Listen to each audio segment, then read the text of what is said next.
Hello there. Hello there.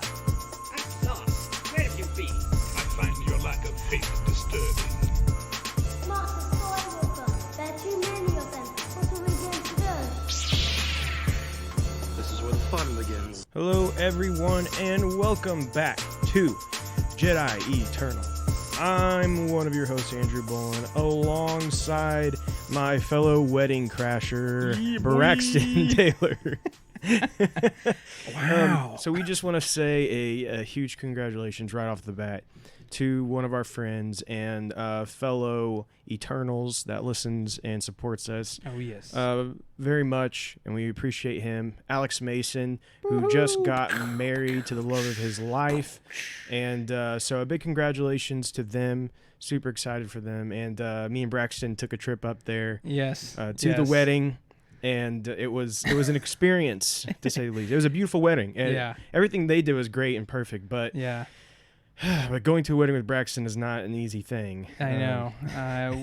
I could likewise for Andrew. Absolutely. Yeah. He was being very rude the entire time. So really? No, anyway, we did have a good time though. No, it was definitely a long trip over there. So Alex, it was a labor of love for you, my friend.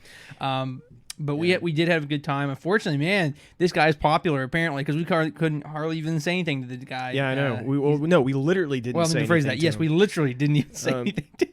It was funny though. It was like there was a serious moment in the wedding, and I'm sitting between Braxton and then someone else that we've mentioned a couple times on the podcast. We called him once. During the podcast, I believe. But anyway, his name is Bri Lycan. And I'm sitting between them, and they're just being their normal, typical selves. Yeah. To the point that here we are in this wedding, and I'm trying so hard not to laugh. Now, Alex had nothing to do with anything about your wedding. It was all other things that they're just being crazy. Here's the thing. What he's trying to say, though, is we weren't even doing anything intentionally. Let's put it that way. Well, I don't know about that. That is 100% true. But to the point, I'm trying so hard not to laugh that I have beads of sweat rolling down my forehead. And I'm like burying my face in the seats so I don't burst into laughter in the middle of this serious moment at the wedding. But anyways, it was a good time. We just like to have a good time, Congratulations again to you, Alex. And you are currently in the great land of Star Wars yourself, at Galaxy's Edge. I'm incredibly jealous, and we kind of hate you. Anyways, yeah, I know. Let's just jump straight into our first news story for the day. Our first news story is Star Wars Life Day. This is a new one-shot comic book series that's going to be coming out. This is going to have 4 unique stories, and they're all going to be about, yes, you guessed it, Life Day. So, wow.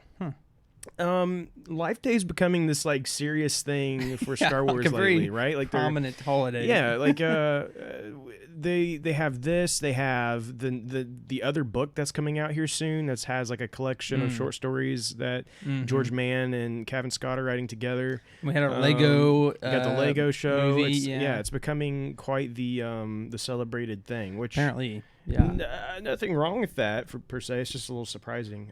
Exactly. But yeah, so if you're interested in that, want to learn more, that's going to be coming out in November. So in time for the holiday season. Yeah, I mean, it's new Star Wars content, so I mean, what's not the I don't know how Kevin Scott has this much time to do all this. I know. He's writing so many books and comics all at the same time. I don't know how the guy does locked them away in a room. I guess so. It's crazy. Somewhere. But anyway. So anyway, yeah, it'd be cool to see that. Like I said, it's just interesting because, like you said, Life Day has become such a oddly prominent thing. So it'll be interesting to see nonetheless. Secondarily, our second news piece for this week comes to us from Star Wars Visions. Star Wars Visions, the trailer that was kind of a compilation of short clips of all the different episodes that will be coming, or short films. I'm not exactly how you want to term that. But all of them will be coming soon, and they dropped the trailer kind of displaying some of the best moments from all of them and giving you just a short little taste of what to expect. And, again, whether you love it, hate it, you're somewhere in between, it is going to be a unique experience nonetheless. It is going to be one of those things where it's not canon, especially as we know of right now. The timeline's going to be kind of all over the place. It's just going to be a unique look into the Star Wars universe through the lens of these creators. Yeah, and what was your thoughts on the trailer? Personally, I thought it was pretty cool. Again, I know there's some people who didn't like it. I know there's some people who loved it. I was in the camp of I thought it was pretty neat, and I'm pretty hopeful. I know that there are some of the episodes I probably will be like, the animation's kind of a little kiddie or goofy to me personally. But there were some of them though I saw and I'm like, oh my goodness, that looks incredible, and I cannot wait to watch that. So what are your thoughts? This just isn't really anime is not really my thing. I don't really get too interested in anime. But this is Star Wars, and so of course I am going to watch it. I think it'll be interesting because, a lot of times when we deal with content that we both don't like, it's because we're talking about books, and so I'm talking about how excited I am about a book, but you don't really have any interest. Yeah. So I think this might be the first time that we're kind of turning the tables here, where you're probably going to be a lot more into these than I'll be. And so we'll see how that kind of plays out and see what our thoughts are. And we will review episodes and things. Let me just say this right off the bat, and this is for you and for anybody listening. Okay. Here's the thing. Don't come into this thinking, oh, I don't like anime, so because this is made by anime creators, I'm already kind of like apprehensive. Don't think of it that way. It's animated Star Wars, right? Yeah. You liked Clone Wars. You liked all these different shows. Yeah, but I don't like the anime style. Well, but I don't again, like that styling. and I get That's that. what bothers me. I don't like it. I get that. But here's the thing. You have to understand, though, I can't remember how many there is. Let's just say anywhere between 5 and 7 different creators that all have their own unique styles. Sure, and maybe some of those styles will appeal to me. Right. I'm not and some of saying them they looked won't. pretty good. Because here's the thing. I like, and anyone that may know me personally, I am a big anime fan. I watch a lot of anime. And personally, there is plenty that I love, and there's plenty I don't like, right? And just in those short clips, I saw several of them like, I don't know. Sure. I don't know. And there's some of them I thought, that's going to be pretty cool. Let's just do a rundown of the episodes real quick. Oh, okay. Yeah. I have this. You got that? I have Okay. a list up here. Yeah, we have the first one here is The Elder and the Twins. That looks amazing. And this one is set before episode 1 and after episode 9, both. So you have The Elder, and then you have which is before episode 1. Then you have the Twins, which is after the events of episode 9. Mm-hmm. Again, we don't know which one of these will be canon and which ones won't be. The general information we've gotten, it sounds like there will be some that might be canon, but most of them probably won't be, is the way I've gathered. But I hope we get like a definite answer, because otherwise it's going to be really frustrating watching these and not really knowing, unless they just have like super big giveaways, that you can tell like, oh, this is definitely not canon, but Yeah. so we have that one. This is going to be it's behind the anime studio behind Kill la Kill, Little Witch Academy, and Promare. So I don't know what any of those are. I know the first one. I know the other ones. I've never watched them, but they're pretty wide. We have the Ninth Jedi, which is what became of the Jedi after the rise of Skywalker. This is I'm not going to try to say any of the directors' names because it's just going to be embarrassing myself. But he is a part of Production IG.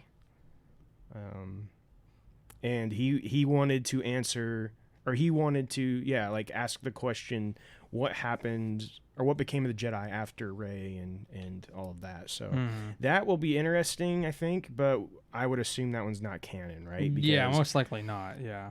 But he's been on series such as Ghost in the Shell and Blade Runner Black Lotus. Yeah, I've not seen those, but I know that they're pretty good. Then we have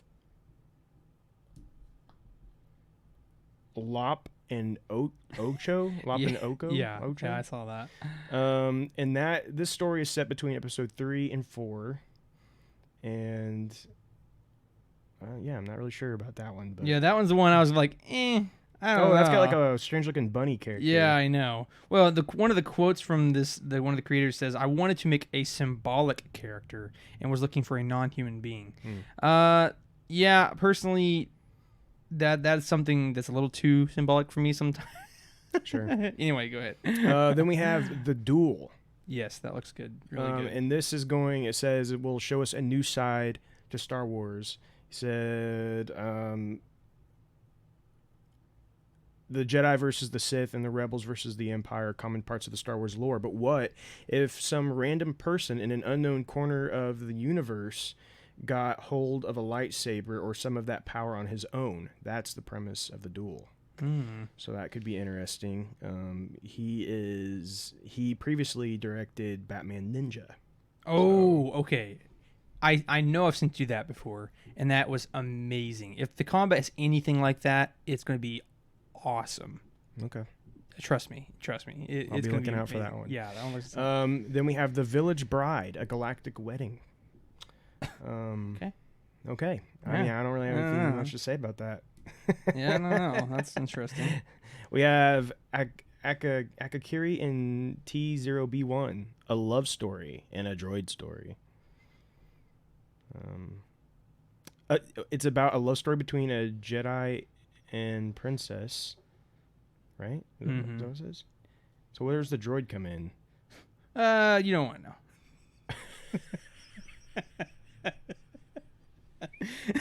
I guess we'll find out. We're gonna have to edit that out. We're gonna have to cut that out of the. I don't know. I'm just kidding. We're not editing.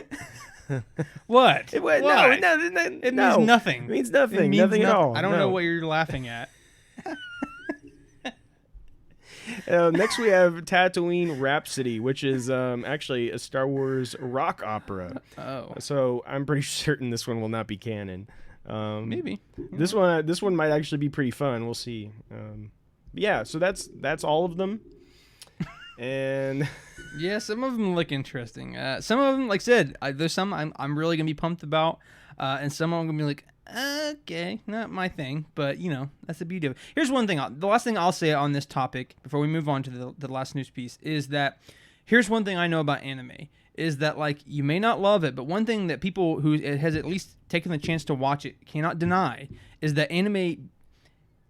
It has some of the most incredible fighting that you'll ever see, or choreographed fighting, because it's hand illustrated, and for whatever reason, most of the time they're like no holds barred. Like, some of the best combat you'll ever see is in an anime. So ones like the Twins or the Elder or the Duel, I'm pumped to see how this lightsaber combat is going to be in this, because like in the Duel, as you said, the guy who did the Batman Ninja, dude, it was so good. It was amazing. yeah, I mean, I'm all for. I'm gonna give it a chance. I'm gonna watch them all for sure, right? But and hey, maybe I'll come out of it hyped, and I'll be like, this is awesome, and I hope I am. But we'll see.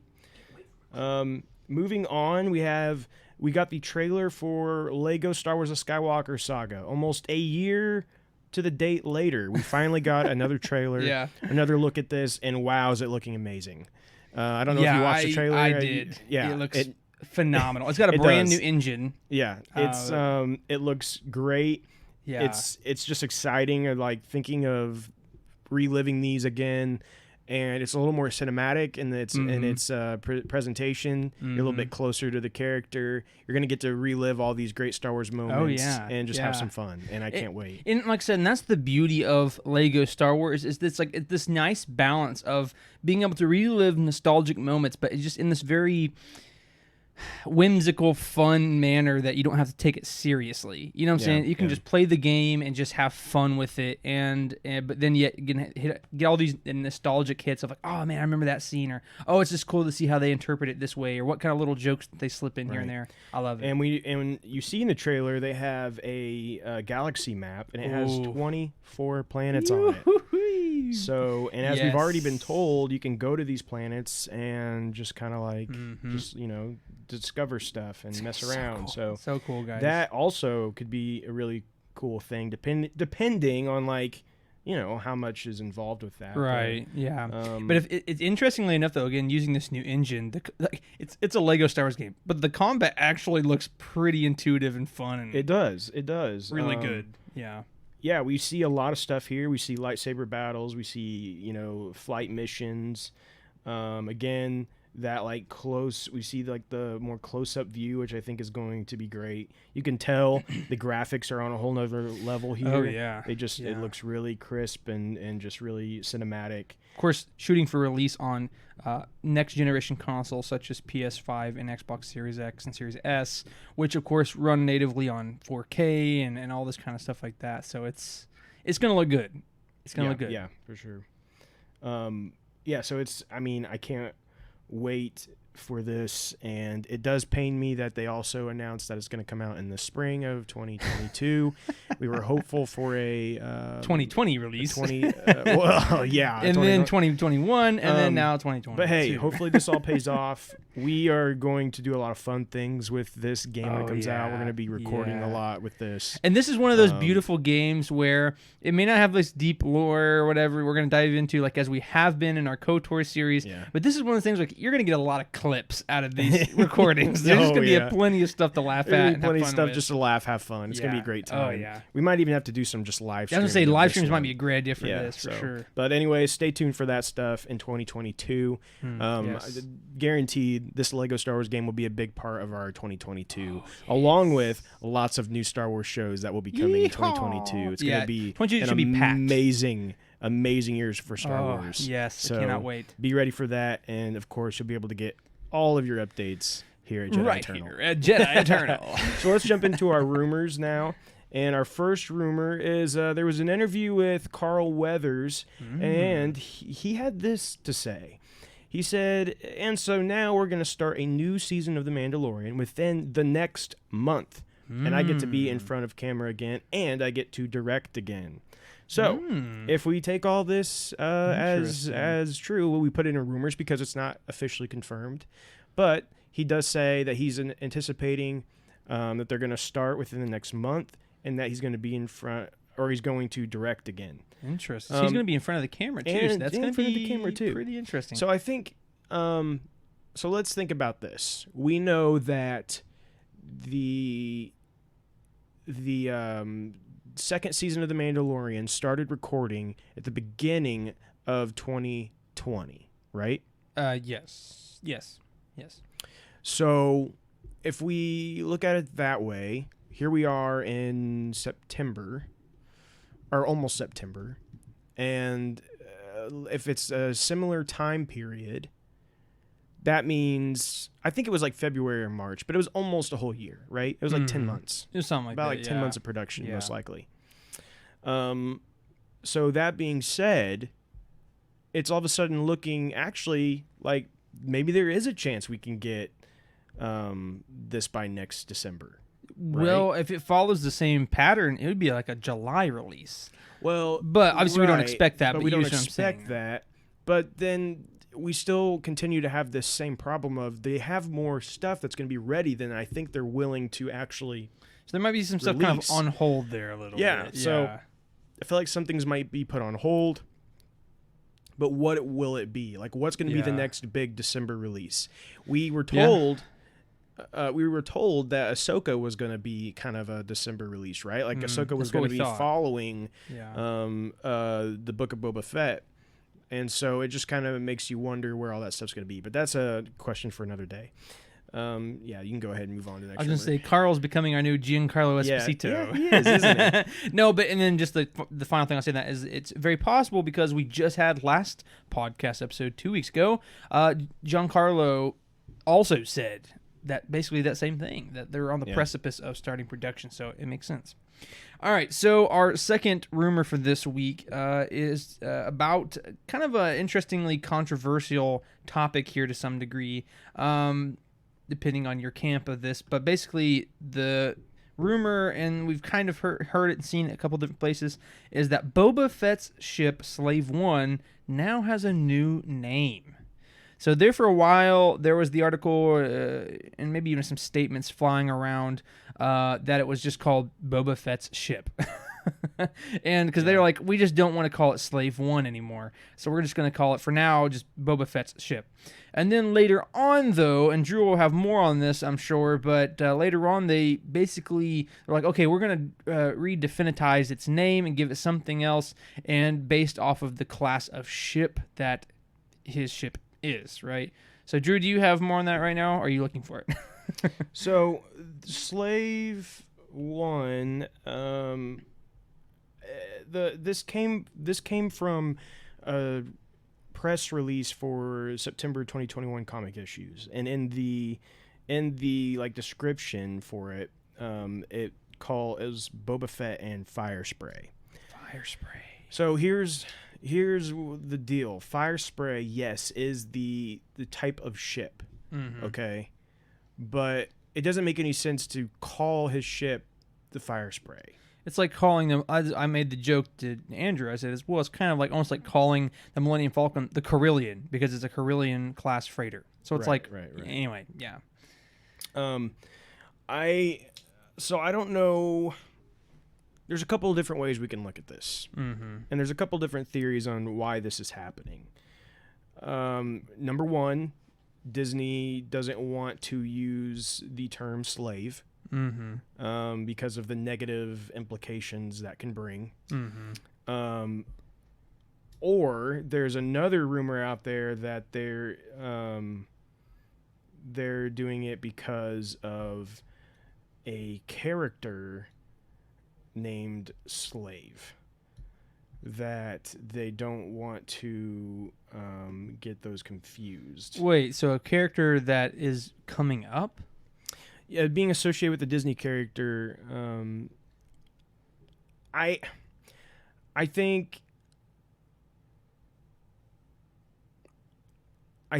that this is they're just trying to do away with slave, right? Yeah, I one think way or another, whatever reason that they give you, that is what they're trying to do ultimately. Yes.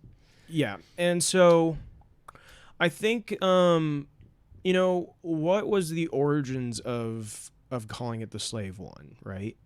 Like, what is in canon? I don't believe there is one.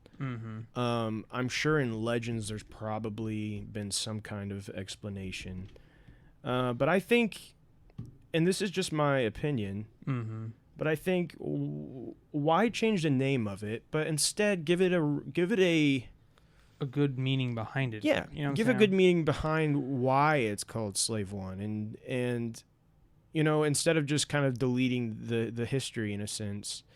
And I think that,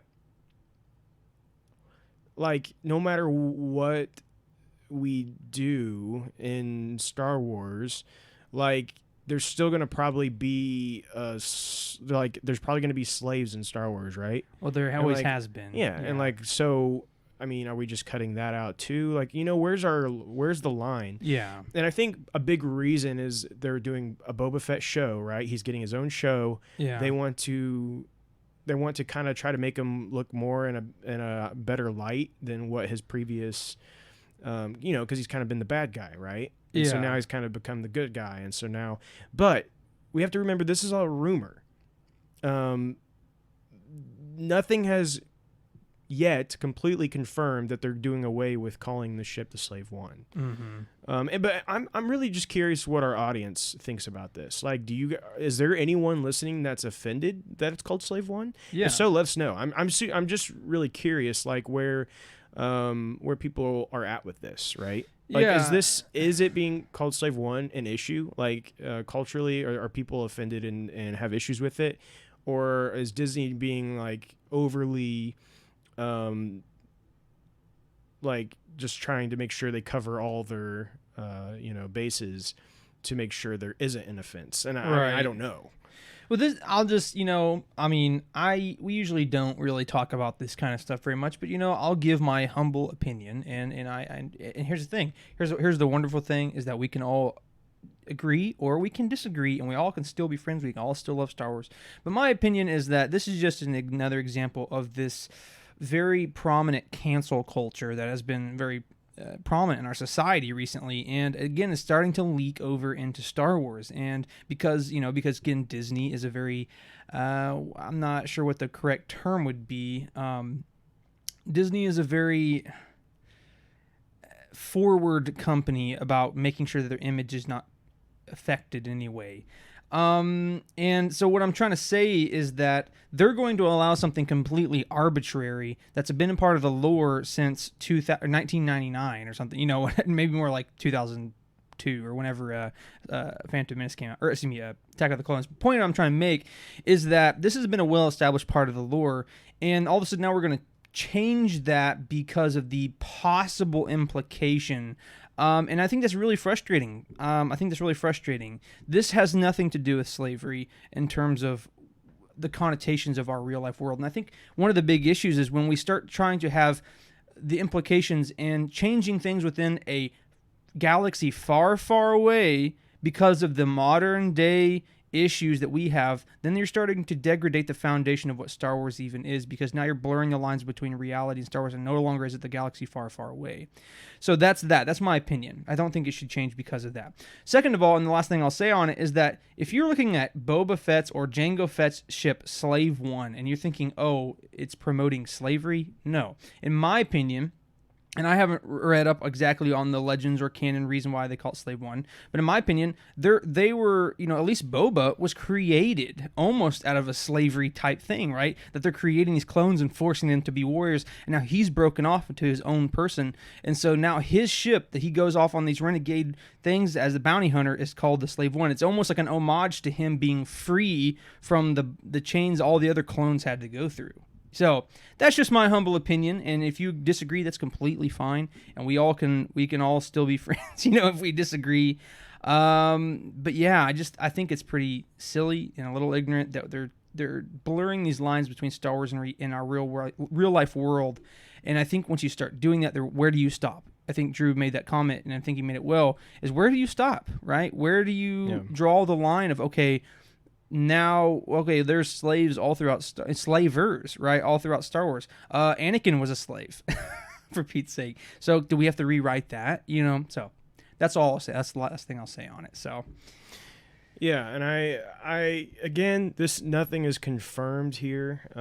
This is rumor, but I would say it wouldn't necessarily be surprising if this does end up being the case. They kind of quietly set it back, but yeah, seriously, give us your thoughts, guys. We don't normally get too on serious topics like this, but this is an interesting one that I think could continue to affect Star Wars in certain ways. Yeah, exactly. I don't know. Do you guys think this is the right direction or not? We'd like to hear your opinion on it for sure. So, moving on to our last rumor, we got some leaked art for Darth Vader design in Kenobi. Okay, I was just making sure that it was still going. Yeah, no, his computer always goes onto the screensaver. We're always kind of slightly worried to stop recording. So this reveals him in spoilers. If no one wants to hear this, potential spoilers for Kenobi. Okay, ready? Okay, here we go. This shows Vader. It shows he's got the face mask part still on. It's got a bunch of robotic arms around him, and he's got these big nasty holes in his torso where I think his armor fits into him and all that stuff. And then we got a Bacta tube that he's in. All of this makes a lot of sense for the for where he's going to be in this point in time. It would be cool to see Hayden Christensen back and see him in this style, as well as just in the full Vader outfit. But I'm personally still hoping that we also get a flashback or something so we can see Hayden Christensen as Anakin, just completely, right? Just back as Anakin. Oh yeah. And be the perfect opportunity for us to see Kenobi, Anakin, and Ahsoka in live action for the first time. Yeah. Maybe see him in his Clone Wars armor and stuff like that. Would be a really great opportunity. Cool. I hope they do it. But yeah, just something there. If you guys haven't seen that yet, just check it out. You can look it up. Just look up new concept art revealed for or leaked art revealed for Kenobi, and you'll probably find it. Yeah, for sure. But it's some interesting little interesting peek at what we might be getting, right? One of our first, really. Yeah. We've not gotten exactly. really like any peeks or any concept art that has been revealed. So this is like one of the first examples of that. So yeah, what do you think? I mean, you have anything? I mean, there's not much to add. I think it's really cool. I'm just open to just about anything as long as they stay faithful to the characters and they do the characters justice. That's all I really care about. You know, that's kind of where I'm at with it. I'm so beyond pumped for this show. Right. And man, just the fact that we're getting Vader and Kenobi together is going to be phenomenal. And it's not just any character or any actors, right? It's Hayden and Hayden Christensen and Ewan McGregor, and that to me is just magical. So I mean, that's all I really have to say on it. Yeah. You know? All right. Well, that's all we have for our news and rumors today. We're going to jump into our releases real quick. So I'm going to do things a little different this week. I'm actually going to tell you guys release for the next 2 weeks because I was thinking about it. And since we only we're do the going, episodes. so we should actually probably go out a little longer here. So I'm going to just run through these. August 31st, we're getting the High Republic Tempest Runner. This is the new audio drama that's coming again from Kevin Scott. The dude's crazy. He's writing all kinds of stuff. He'll be that'll be audio drama you can get August 31st. I'm probably going to listen to it as much as I don't want to because I don't like audio dramas, but I'm probably going to do it. So we'll talk about that later after it comes out. We also have on September 1st, we have multiple comic book releases coming out. We have the High Republic Adventures issue number 8, the High Republic issue number 9, and Dr. Aphra issue number 14. Those all will be coming out on September 1st, which is a Wednesday. Then on September 7th, which is Tuesday, we have the High Republic, The Edge of Balance.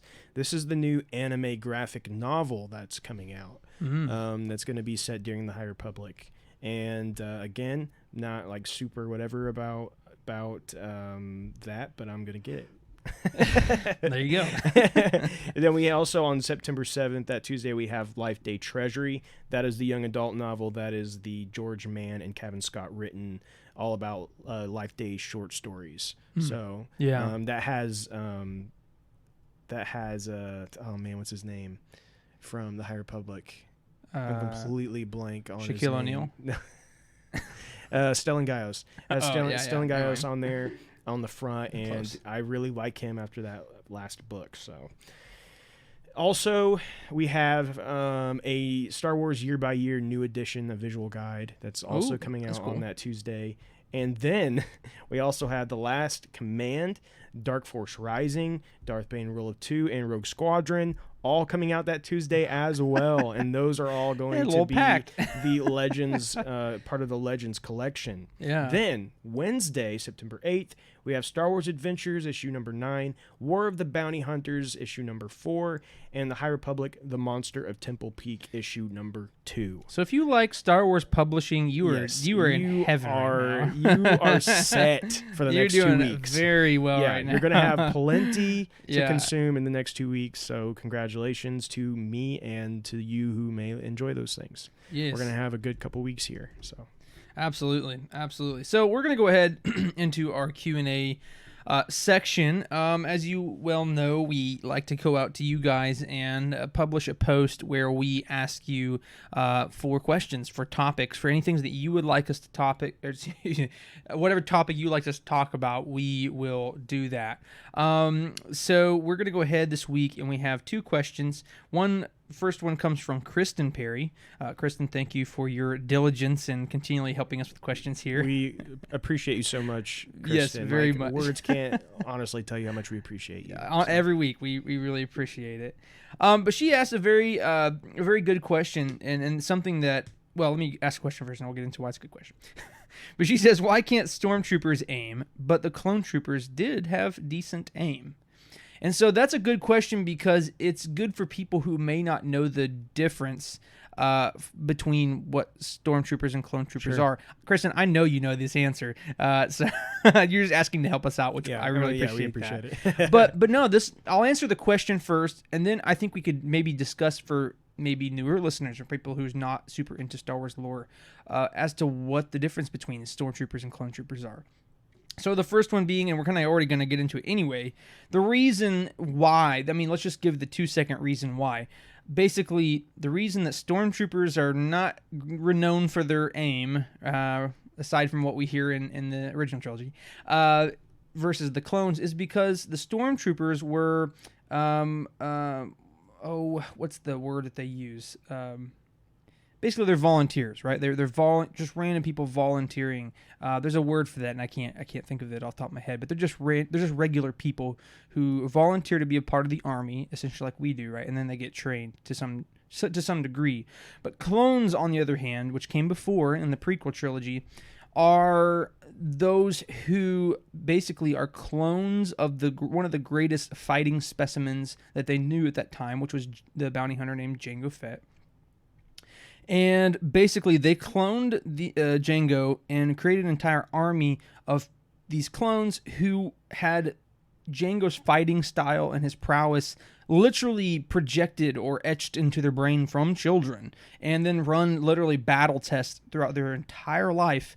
And so they were bred and born to be soldiers. So that's why they're much better or more efficient, because literally from birth, not only were they trained to be fighters, they were cloned from one of the best fighters in the galaxy at that time. Yeah. So then, obviously, stormtroopers came along later on, and they're just requisitioned soldiers, people who just volunteered, and obviously they didn't get trained from birth like clones did. So that's basically, I kind of already said it, but Drew, would you like to explain maybe just high level, over the top, what are the difference between stormtroopers and clone troopers are? I mean, I kind of already said it, I think you said it, but like what I'll add is kind of the canon perspective on why like there was that change, and like the biggest being, so the clones are created with a faster aging, right? They age quickly. It's like a rapid aging. But so that helps them to hurry into production in a sense, right? Like to hurry and get them battle ready and produced. But then we also have the con to that where they also still age, right? Quicker. So like to the point where they're gonna be old, right? Yeah. So even though they're trained, they're gonna become obsolete sooner rather than later. And so you have that side of it. But then you also get to the point where they were running out of the DNA that they needed, and they had to make a decision. The Empire had to make a decision whether they were going to continue the cost of keeping up this production, or to start using literally just all the people of the galaxy that they could throw in and trick them into thinking it's a great cause, and blah blah blah, et cetera, et cetera. Right. And all they need is meat bags to go around and do whatever they tell them to do. They don't really care, right, if they survive or any of that. And so they chose not to continue to make clones. So at that point, when they made that decision, that was when they officially started using just regular old people for stormtroopers. And now we do have canon references of clones still being a part of the Empire, but they did start to phase out as they got older. And there's a couple of references where they're like, "Oh, that must be a clone because he was doing something wrong or something." Yeah, like, "Oh, he's a clone. He's old and he's losing his mind practically." So and we see obviously that the greatest reference of that coming through Bad Batch season 1. And we're probably going to see a lot more of that transition even occur in Bad Batch season 2, which is coming eventually. Yeah. Right. So that's really all there is to say about that. So that is not only the answer to the question, but it also kind of gives like a nice little like, oh, what is the difference between clone troopers and stormtroopers? And there you go. That is the answer. So our second and final question comes from Tara Bolin. I don't know if you know who that is, but that is Andrew's wife. Anyone that doesn't know. And she asks, what are your predictions that Loden Greatstorm will play in the High Republic as a whole? Well, first of all, thank you, my love, for asking the question. You're welcome. I appreciate it. Never mind. So, like I said, let me go ahead and say I'm going to give this to Andrew. I'm not going to even pretend I know. I've not been keeping up with High Republic. So Loden Greatstorm is a very, very cool character. He is first revealed in The Light of the Jedi, the first High Republic novel. And some light spoilers, or well, actually heavy spoilers for that novel. He is taken hostage by the Nile by the end of the novel. Into like a little prison, and they're torturing him. And they don't really tell you why. Well, in the second novel, The Great Storm, is that right? The Great Storm? Am I Sure, sounds right. No, Rising Storm. The Rising Oh, Storm. you fool! The Rising Storm. In that novel, we get our answers, and so unfortunately, I cannot give you my predictions because that would be a huge spoiler for the novel, and I don't feel like we're really there yet to be able to talk. Wow, the way you said that, I feel like kind of already gives the answer, but anyway. Really? Yeah. Why? No, go on. I mean, I don't think so. It's probably not what you're thinking. Okay. Hopefully not. There's a lot that goes down with this character, and it goes in some surprising directions. So I can't really say a whole lot because it would give things away. But my main answer for that is, if you're interested in the character, or if you are interested in learning more about what happens to that character, then The Rising Storm is the book for you, because you will get answers. So yeah, well, so there you go. So that actually concludes our Q&A for this week. Before we move on, though, a kind of a two-part thing I want to say here. First and foremost, we have been doing this podcast for, almost a year and a half. Well, over a year and a half now. Over a year and a half. Time flies. I thought we just had our 1 year anniversary. Here we are, like a half a year later now, and which is crazy. So the point I'm trying to make is that you guys have been very, very faithful, and we have been so very thankful for that. Every single week, and now it's every 2 weeks, but every single week we've been reaching out to all of you on Facebook and Instagram to, hey, give us some questions. What do you want us to talk about? And for like 99% of that, we've been very faithful to do so. And so we're thankful, but let's just hit the nail on the head, right? The past several weeks, it's been hard to get questions because I feel it, right? Everyone, they're like, I want to give a question. I want to interact, but man, I've just asked every single thing I could possibly think of. So what our proposal is to kind of mix things up. And we're going to ask you guys if this is, we've kind of conversed amongst ourselves, because as we've changed our schedule now, and we're doing, podcast, let's play, and we've gotten that mixed up a little bit. We thought we'll do a little twist on our Q&A to mix this up a little bit too, to keep things fresh for you all.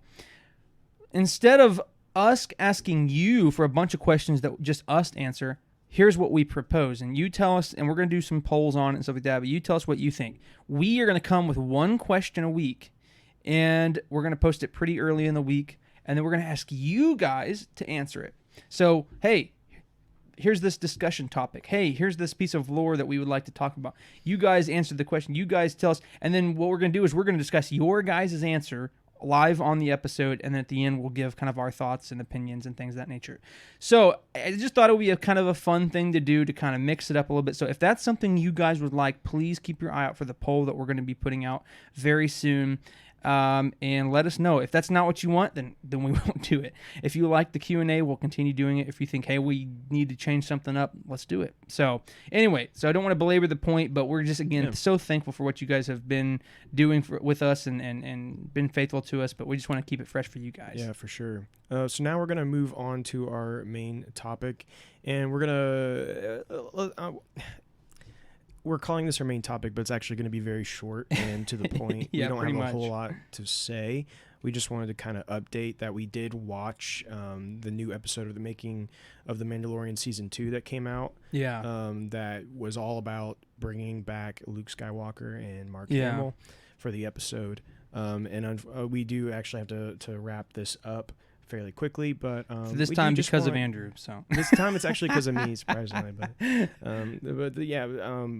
But what was your overall thoughts? I thought it was really cool.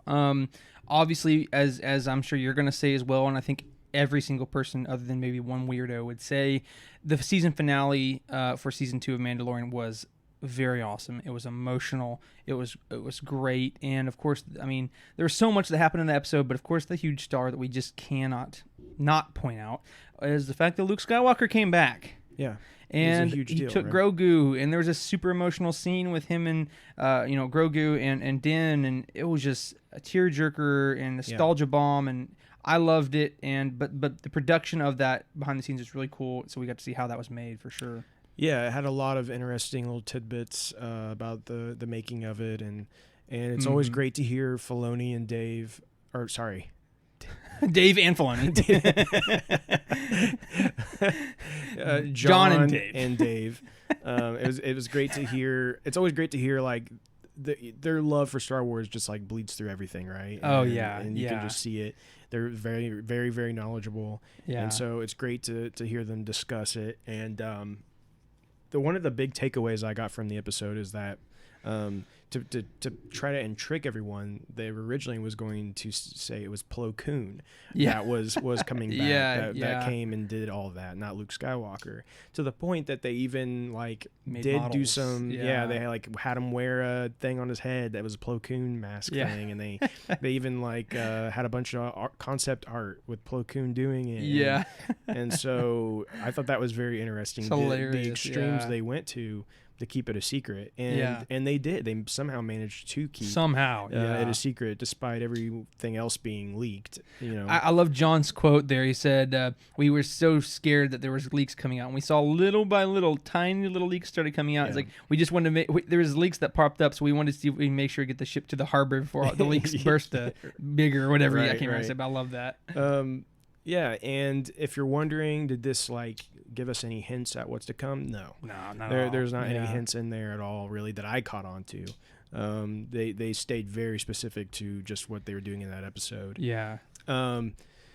But yeah, it was also interesting to see that the actor they used for the body of Luke Skywalker, and they talked about like how he was a really good actor and how he looked the part and stuff, and how it was really cool how Mark Hamill like mentored him to basically recreate a younger version of himself again, which is really cool. Yeah, and it kind of makes you wonder if maybe this will be the guy they may use in the future. Yeah, if there happens to be more, because Luke they seem to really like have good things to say about him, and he's kind of an unknown, which may work. In the favor of keeping the mysteriousness, I guess, of it, and not being our previous episode. And why not we say that. Oh, look, there's Sebastian Stan. Like I would realize he would be good, but you're always going to have he's the Winter Soldier in the back of your head at the same time, right? Exactly.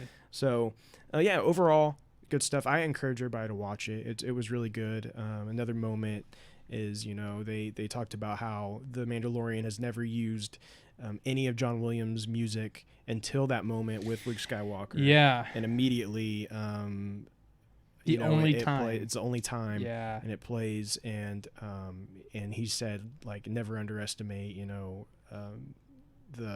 what did he say? Basically, the power or importance of John Williams. Yeah, the importance of John Williams. That's what he said in Star Wars. Yeah, and it's just it's so true. Oh, it's so true. Yeah. And I'm glad like Favreau gets it right. He just gets it. He understands those things. Well, even he said, and this was so beautiful. And one of the last things I'll say about it is that, again, warms my heart to know that we have true people who love Star Wars over this, and that basically whenever they found out that they were going to bring in R2D2 after talking to Dave Filoni, Jon Favreau like got excited, like and Dave was like, I could see the kid in him that loves Star Wars come up again. And they said when they wheeled R2D2 into that scene, John said he like literally tears started welling up in his eyes. Like that's the love of Star Wars that I'm so excited that is being poured into this show. Right. So.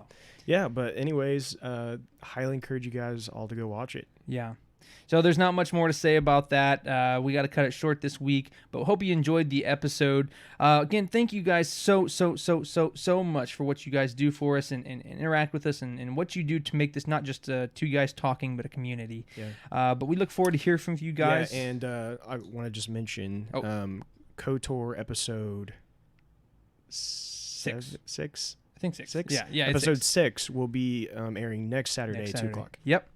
But we look forward to hearing from you. We look forward to hearing some stuff on your guys' thoughts about this podcast, on our Let's Play series, on the new Q&A that might be coming out. But in the meantime, we just ask that you would like and follow us on Facebook, Twitter, Instagram, YouTube, all that good stuff for news, polls, discussions, memes, and everything else in between. We'd also encourage you to follow us on Spotify and Apple Podcasts and leave us a good review if you could. That actually does make a big difference, and we would really appreciate that. But if nothing else, we thank you so much for listening and joining us this week, and we ask that you join us in 2 weeks for episode 64 and next week for episode 6 of our Let's Play series. But last but not least, may the Force be with you, and we thank you for joining the Jedi Eternal. We would be